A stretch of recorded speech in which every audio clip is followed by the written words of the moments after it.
por cedência, concede ao vereador Daniel Santos. Declaração de líder da bancada do PSB, o senhor presidente Edson Teodoro da Rosa. Obrigado, vereador.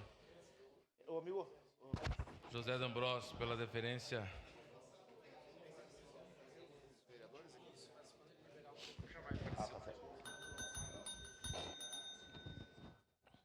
Por favor, vereador, Vossa Excelência tem 10 minutos. Obrigado. Obrigado, presidente. Bom, pessoal, eu não tenho material preparado para a imagem aqui, porque foi um acordo com o vereador Bortola que me cedeu o espaço dele.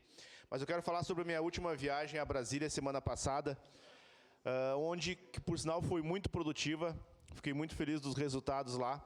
Quero agradecer os deputados que me receberam lá, em especial o senador Hamilton Mourão, do Republicanos, que prontamente, através da chefe de gabinete Lisiane, não conseguiu o espaço e a agenda com ele, onde ele confirmou uma emenda parlamentar de R$1 milhão para uma causa que praticamente todos aqui abraçam, que é o autismo.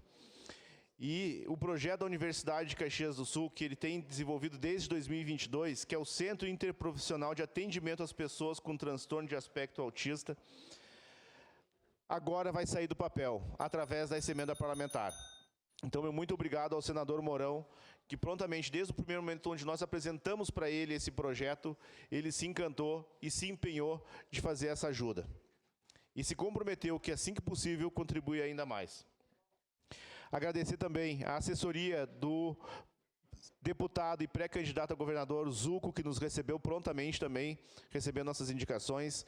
A nossa deputada federal Fran Bayer, que nos recebeu lá, inclusive o meu colega vereador Edson da Roça saiu aqui, onde também recebeu emendas parlamentares dela para Caxias do Sul, para os hospitais e entidades, e também se comprometeu, assim que tiver mais emendas, a destinar para Caxias. Eu acho assim, muitas pessoas às vezes nos questionam das nossas viagens, mas é fundamental essa ligação dos vereadores, independente de partido, com os deputados e senadores lá em Brasília. Isso faz toda a diferença para muitos projetos, muitas pautas que dependem desses recursos para, inclusive, sobreviver e continuar e seguir trabalhando. Antes que eu me esqueça, também o gabinete do senador Heinz, que nos recebeu também as nossas demandas aqui de Caxias do Sul, prontamente. E eu digo assim, não adianta, pessoal. Caxias é a menina dos olhos de qualquer parlamentar, mesmo que ele não seja de Caxias do Sul. Não só por um nicho eleitoral, mas entender o potencial que Caxias tem em abraçar diversas vias e ajudar diversos setores. Então, hoje vou ser bem rápido aqui, quero agradecer o Republicanos, que nos recebeu muito bem lá e atendeu nossas demandas e está caminhando muitas emendas parlamentares para Caxias do Sul. Muito obrigado. Obrigado, vereador Daniel Santos.